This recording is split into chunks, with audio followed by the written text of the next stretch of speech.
Hi, I'm Elizabeth Weber-Edwards at the Well-Trained Mind Academy. As chair of world languages, in addition to teaching my own classes, I work closely with our instructors, many of them who are veterans in face-to-face teaching, transition to the online environment. Now, the past several weeks have been rocky, and many of my teacher friends have commented on the fact that they're being asked to move from a face-to-face classroom to online. And they've said, how do you do it? Well, at the Academy, we decided that we would prioritize this as a project. And so we've made a short recording to try and introduce you to a few of the considerations that you'll want for teaching online. Now, I want to say that we're giving you sort of a template or a backbone that will help you transition quickly and easily without panic, we hope. But what this isn't is a tutorial on how to make everything go online quickly in terms of like a full year course, right? That takes weeks and weeks of planning, and my fellow administrators, I'm sorry to say if you're watching this, it's not an inexpensive way to take care of teaching. Good teaching still takes an investment in both time and expertise. So, before I really get into this, I did want to point out a few other resources. So along with this video, towards the bottom of this post, you'll see links that help not only create the core of your course, which we'll get to in a little bit, but also tie you into a number of online communities that already exist. So there are lots of folks like myself and the folks at the Academy who really want to see our colleagues succeed in the online environment. So I have links to different universities and their teaching centers, and I also have links to articles from, say, the Chronicle of Higher Education and Inside Higher Ed. So please have a look at those resources. Another place for you to look, if you're not on social media, it might be a good thing right now, but there are some great communities out there to help you. So on Twitter, there are a few hashtags that you'll want to check out. They are, and I've got to cross-check those for you, we have Teach Online and Digital Pedagogy and Instructional Continuity. I've got those three running across the screen right there. So those have great threads for you to follow, everything from setting up a Zoom and recording a whole Zoom class to maybe considerations for how to set up a discussion board on Slack. There's some just really great things out there. If you're on Facebook, there are usually closed communities for teachers. So use the search bar, look for things like middle school science teachers, or type in a language, German teacher, and you'll find some of those groups popping up. You'll have to ask to join and an administrator will add you, but do know that those are some great places to find a lot of resources and folks who found a lot of online resources that you can add to your own classes to make your lesson planning easier. So there are two main outcomes I want you to have from this session. One is that your students are able to continue learning with the minimal stress. There's enough other stuff for them to worry about right now. Learning shouldn't be one of them. The other is to help you keep your sanity. You cannot learn how to put an entire course online in 24 hours. It's just not feasible. It's not humanly possible. You have other concerns. You have families. You would like to sleep. So we've created this guide as well to help you maintain your sanity. As we go, I'm going to try to model best teaching practices. I will go a little more slowly, and I have edited parts out, so you'll notice that I go from talking about the organization of your class to maintaining student interest and sort of getting them really into things, and then at the end I have a sort of a more how-to along with some templates to help you. Let's get started. Let's talk a minute about organization. An organized course that's user-friendly is key to great online teaching. If a course isn't organized, students can't follow along. It doesn't matter how good your lectures are, they'll get lost. So, to that end, there should be one starting point for accessing all the information that your student needs. This information needs to be laid out in a way that's intuitive for the user and that minimizes confusion. If your school already has a learning management system, like Blackboard or Canvas, then use that. Your students are familiar with it. For the purposes of this recording, I'm going to use Google Docs because it's free and its organizational model can be mimicked in myriad ways. When you're creating your online course, be very specific about how you want students to do their work and where they should submit it and when. Do not assume that they would know how to do any of the things that you're asking them to do. So you need to provide detailed information about how to create and submit all their work. So for example, you'll want them to know where to access the assignment, what the assignment is, when it's due, and how to submit it to you, whether that's through Google Forms, emailing it as a PDF. Now, talking to the K-12 crowd, parents may not be familiar with what you're using or how you're using it. So there can be frustration when they're trying to help their students at home. So the clearer and the simpler that you keep things, the easier it will be to guide students and their parents through the coming weeks. Organization is vital and communication is key. Have a course calendar either that you share using Google Calendar or an old school calendar that you've put into a Google Doc. I'll show you how to do the latter. Students can refer to this for assignment due dates as needed and to figure out exactly where they should be in the course. I would put a link to your calendar in your starting doc or actually use that calendar itself as the starting doc. Remember that saying the due date in class is not enough to communicate when things are due. You should say when things are due, but you should also have it written on the assignment itself and on the calendar. So, at risk of sounding like a broken record, it's important to communicate early and often. Err on the side of too many reminders. Your students will be grateful. As much as possible, keep to the same pattern of assignment that you've had throughout the school year. That continuity will help your students transition to the new online format. If you normally do an in-depth reading on Monday, stay with that in-depth reading on Monday. If reflections are due on Wednesday, stay there. Now remember, you don't have to figure out all the bells and whistles that are possible with online teaching. Keep focused on the delivery of content rather than doing a full upheaval of your course. The considerations that we outline in this screencast should help you get off the ground, and they should keep your students engaged and learning and keep you sane. I'll show you how to do the class calendar as a spine for your course later on in this screencast. All right, so now that we've talked about the importance of organization, I'd like you to take a minute to reflect on what your own class looks like. What do you do in a 50-minute period? How much time do you lecture for? When do you have students engaging in discussion? What other tasks do students complete? Go ahead and pause this recording and give yourself a minute or two to write down your notes. With that, I'd like to pivot to the second segment of this recording, which is how to teach an online class. So at the Well-Trained Mind Academy, we teach synchronous classes, which means that we meet with our students in a live classroom environment. It's a given that our students have computers and high-speed internet.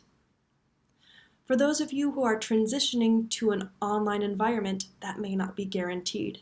Students might be using a parent's cell phone. They may not have internet at home. They may have limited data. For that reason, I'd encourage you to think about what work can be done asynchronously so that students are watching shorter recordings and completing tasks in a way that's scaffolded to facilitate learning. Short videos that are kept to about 8 minutes or so, it's just good teaching. Lecturing for 50 minutes can be very challenging, especially in an online classroom because you don't have your students' faces to gauge and see if they're still engaged or not. So, I want you to look back at those notes that I had you take a moment ago. how you organize your face-to-face class. If you start your class with a short lecture, then think about how you'll check for your students' understanding and engagement. You might use a worksheet or have a few reflective questions for your students. If you're teaching synchronously, you can have students type in a chat or use their microphones to share their observations. Now, if it's your first time teaching online, chat can be overwhelming sometimes. If you have the capability, consider shutting it off for a little bit so that you're really able to focus on the lecture itself, and then turning it on as you need it or as you'd like to use it. If you're teaching asynchronously and you want to check in with your students, a Google form or a worksheet may be the best way to have students interact and reflect on the material. So, if you're moving a 50-minute class to an online format, you might have no more than 2 or 3 short recorded lectures that you intersperse with other tasks. So now you might ask, well, how do I record a lecture? So you might use your learning management system from your school. You might use Zoom, which is very popular, or if you're doing a short recording of 15 minutes or less, a platform like Screencast-O-Matic can be great. QuickTime is also an option if you have a Mac, and I've got links down below that explain how to use those platforms. The other thing that you'll want to do is set up a studio. You'll want to prop up your computer so that you're looking directly at the camera, and you'll also want to pay attention to what's in your background. If you're at home, having a blank wall as opposed to maybe a background where they can see that you haven't had a chance to get to your laundry would be helpful. Now, when you record, it may feel a little artificial at first, and it does take a bit of an adjustment, and that's okay. So I've had the opportunity to edit this video and edit out some of the blips. You won't have that luxury necessarily, and that's just fine. I think it's helpful to imagine that you're talking directly to someone. So if you're using the Socratic method, maybe you're going to print out a picture of Plato and stick it right behind your computer on the wall so you can look at Plato from time to time. Sometimes I like to imagine I'm kind of like Delilah. If you've ever listened to Delilah on the radio, maybe you're driving late at night, and she has this really warm way of connecting with her listeners and making it feel like there's more of a conversation, when in fact, she's sitting in a booth in her basement with probably that bumpy soundproofing stuff all around her in a fairly confined space, but you don't get that in her voice. It's kind of the same thing with online teaching. All right, so with those recordings, a quick note about accessibility. Be sure to check with your administration about what the requirements are and the expectations are for accessibility to those lectures, and be sure to follow those. So I want you to think about how I had you write down how your class is structured at the end of that organization section. I used that as a break to get you to reflect on what your class looks like, and to also think about how you're going to move teaching online. Well, I also did that to help break up that lecture. So, thinking about your class and what you're asking students to do and how they're participating online, think about where you have them do think, pair, share, maybe brainstorming in your live class. They might be working then in the online class on a Google Doc and providing feedback on one another's writing. Maybe you create some sort of discussion board, and you might be able to do that on a Google Doc, or better if you have an LMS that handles the discussion board questions. Think about more open-ended, thought-provoking questions that still have clear instructions for your students. Find ways to get them asking one another questions and engaging with one another so that it's not just a ping-pong game between you and the student, or that they're just checking off that they've completed an activity. So when you're trying to get your students engaging with the materials in a meaningful way and reflecting on their work, you're going to use tools that may not be so different from what you've been doing in a face-to-face class. Think about the homework that you assign.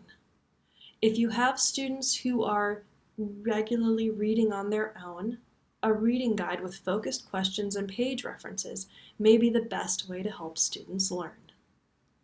The great news is that there's usually a low-tech way to do what you've always done in the classroom, but while the students are home. If you want to move online a bit more, you can use something like Google Survey for quizzes, or reading quizzes, or even exit tickets. And you can ask students to email you response papers if your LMS doesn't have a spot for submitting that work already. Now, a quick note on what exit tickets are and how they work. If you have to check on whether students have watched a lecture, say if you have to give them participation points or if you need to gauge attendance, an exit ticket can be really helpful here. The exit ticket is a question that's related to something in the lecture, either information that's been covered, you might say, restate Newton's third law of motion, or you might ask them the color of the train in one of the slides. They had a picture of a train. When you're recording the lecture or the class, or in your live class, interacting with your students, then you would say, okay, here's the answer to your exit ticket. Newton's third law of motion is, and remind your students to write it down and give them a little bit of time to write that down so that they're ready to submit the exit ticket at the end of class when you remind them to submit their exit ticket. All right, so from here, some other things just to note. You should be asking your administration about what expectations they have for attendance, if you need to record student participation, or if they have a preference about what platform you use. So I'm now going to show you how you might create a course spine or calendar in Google Docs. So in the same way that I'm explaining this to you, you'll also want to explain it to your students. Really take the time to show them how to access everything, and that includes clicking on links and showing them how things are interconnected. If you'd like to use this spine to help you, you're welcome to simply copy it and paste it into your own Google Doc. I have links below that show you how to create your own Google account, access Google Drive, where you'll keep all of your files, and how to create the folders and the individual documents that you'll use to support all of your teaching.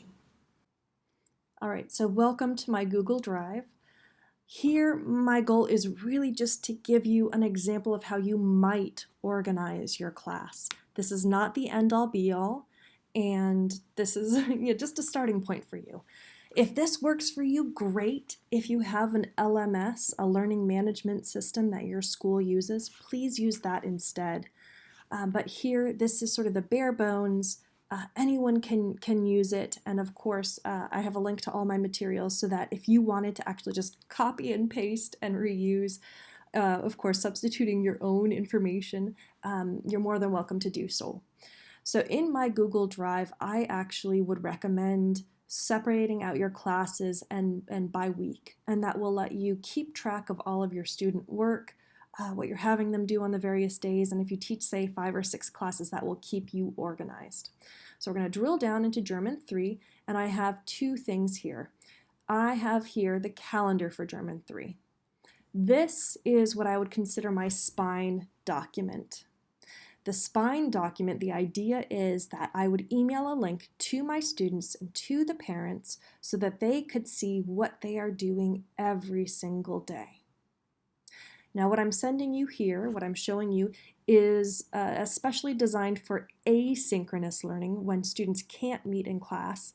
That may be what you have to do for the coming weeks, especially if Zoom gets overwhelmed by the number of users. So what I'm showing you here works to keep the learning going. It's unfortunately not completely live interactive with your students, but this will also keep you sane. So here you can see the template that I use, sort of what I have my students doing on various days in order to stay in the language and stay learning. So I teach German. This might be what I do with a German 3 class, although I've adapted a few things here just to give you an idea of what it could look like. This isn't quite how I have approached learning in my own class. So here you can see Mondays, there's a reading assignment. Tuesday, there's some sort of a recorded lecture. Wednesday, there's a reflection due. Thursday, I have them complete some more reading. And Friday, there's a writing task that's due, a little more extensive. So Monday, March 16th, I might have them read and listen to a simplified version of the fairy tale. Of course, I know that they probably know the story of Hansel and Gretel, but they know the English version, which is a little bit different. And then for fun, I might have them watch the Sesame Street version of Hansel and Gretel. The whole idea there is just to get them a little more exposed to the fairy tale. If they're really ambitious, they're actually going to start clicking around on the Sesame Street versions of these fairy tales. They're really fun for students to watch. They're familiar, and it gets them in more German. So this becomes a great way to provide additional language for my students. And then for reflection, I might have them talk about their favorite fairy tale and why. With German 3, I could certainly do this in the target language. In this case, I'm going to show it to you guys in English because I don't want you guys frustrated. You do see that these are all hyperlinked. All right. So because this is the spine of my course, they're able to just click right here and it'll take them right over to the website. So let's go ahead and create a Google form. And what I'm going to do is I will actually hyperlink here. So I'm going to go back here to my folder and I'm going to create a new Google form. Now I want to make sure that I'm collecting my students' information so that I can check this off. And this might be actually the way that I make sure that they're at least checking in with the class. So I'm going to call this favorite fairy tale. Of course, I would do this in German. And then I'm going to ask untitled question. I'm going to do this as short answer. I'm going to say your name, first and last. And then that's a short answer question. And now you'll see I'm going to require that as an answer. And then I'm going to click around for a second, add a question. And then what's the name of your favorite fairy tale? And that's, oh, and look, it already changed it to short answer. Great, I'm going to make that required as well. And then why? Give 3 reasons. So here I'm also going to be very specific about what I'm looking for. So in German, that would also get them using why, the why structure, because. And that's it automatically, wow, Google Smart changed it to a paragraph format, and that's it. So with that, I want to make sure this is titled, and it takes the title automatically when I click there. I've already created it in my folder, so I don't have to worry about moving it. And then I want to do send. And I'm actually going to do send via link. I'm going to copy this link, copy. And now I'm going to go back to my calendar. And I'm going to hit, I'm sorry, I'm going to do it the non-shortcut way. I'm on a Mac. So here we go. I'm going to go to link. And then I'm going to go ahead and paste it. And that's usually Control V for most of you. So right there, they have all the links that they need for both listening and reading and watching, as well as submitting their work for the day. There, the students know what they have to do. Now, I may say by midnight. Right? So that way I've been clear about when it's due. And then what I can do is on Tuesday, I can actually go over to responses and see their responses. I can also download it as a spreadsheet, which is really handy. And I can use that for documenting my students' work. You don't have to do that. You can just go ahead and look at their responses if that's what you need to do. All right, back to my calendar. So here's the meat of the work that I have done. You'll notice that I've just found resources online that work for what I'm doing. That may vary depending on how you teach and what you teach. For Tuesday, March 17th, I actually rewrote the Grimm fairy tale for my students, and I changed the tense. So they were not yet familiar with the tense that they're written in, the imperfect, but they had learned the present perfect. So I rewrote it in the present perfect so that they could recognize it a little better. And then I recorded a lecture where I actually reread the fairy tale and I explained and acted out key language. I have these hyperlinks are not actual hyperlinks. I would link to those things. I have them on my Blackboard site and they're not accessible to the public. but you can see how I would link them. So in this hour-long recorded lecture, it's really interactive for the students. Now, normally I say your lecture shouldn't be more than about 8 to 10 minutes, but in this case they're actually working through a text, and I encourage them actually to pause it, take breaks, and that sort of thing. But I explain key vocabulary to them so that they're not stopping their reading every 2 minutes and looking up a new word. Then, the next day, they have a reflection on that fairy tale. So here I've again hyperlinked the reflection, and then with the explanation of what they're supposed to do, and then they're supposed to submit it via email. And actually I'm going to add an instruction, the document, submit a PDF. And the reason why I have my students submit as a PDF is they might be using Word, they might be using Google Docs, they might be using Pages on a Mac, but if they submit it as a PDF, I can read it no matter what. And then this would just link to my email. So here when they click on Submit Reflection, you can see that takes them over to this document. And here are all the instructions. Write a one-page double space, a few things that they can react to, and then please also include in your reaction, did you like the story, why or why not?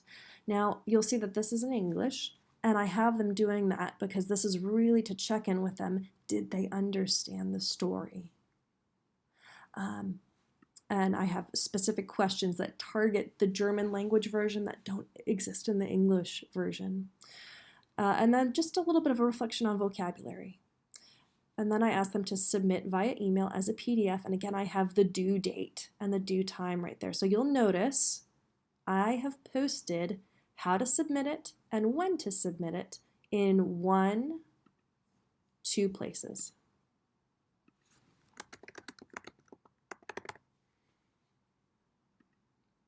Here, communication is really key. I would also consider emailing my students about this due date as well. I realize it feels like overkill. However, the more that you reinforce what you've said to your students, the easier it will be for them to keep track of where they are. And that's really what's key for a good online class, is lots and lots of communication. So for Thursday, then I have them read the original, which has the more complex language, but because I've scaffolded it, I've let them know the story. I've given them a version that's pretty much the original version, just with different verbs, and then giving them the original, they're really ready for it. The first time they just read it, the second time they look up keywords, of course they have most of the vocabulary, and then the third time they reread it. And I found a Hörspiel, a recorded reading of the original that they can follow along with. So I've provided that all here. You can see I haven't done additional work for this day, but my students are getting lots and lots of the German language, which is what my goal is for them to get understandable German language. And then Friday, I have them write their own fairy tale and submit it to me by email. And then there's a fake link here. So a quick note here, just to be honest, this is something I would have college students do, not necessarily German 3. But because I wanted to model for you what that would look like if I were to have them following a set calendar, I made that up. So now that you have a template, you can actually just copy this and paste it. And here all you have to do is copy and paste the calendar, remove the dates and redo them, and put new information in next to the dates. And then your students have a running record of what they have done every single day of the week. You have one document that your students are checking for what they need to do. Now, if you're meeting synchronously, you could also create a link to, say, your Zoom and put it right in there and also email it to your students. And then when you have the recording, post a link to that recording. Thank you for joining me for this screencast. At this point, you've seen the importance of organizing your class, communicating your expectations with your students, and having a framework for delivering content. For most of you, teaching online will be temporary. We hope that this gets you through the next several weeks, and we wish you the best.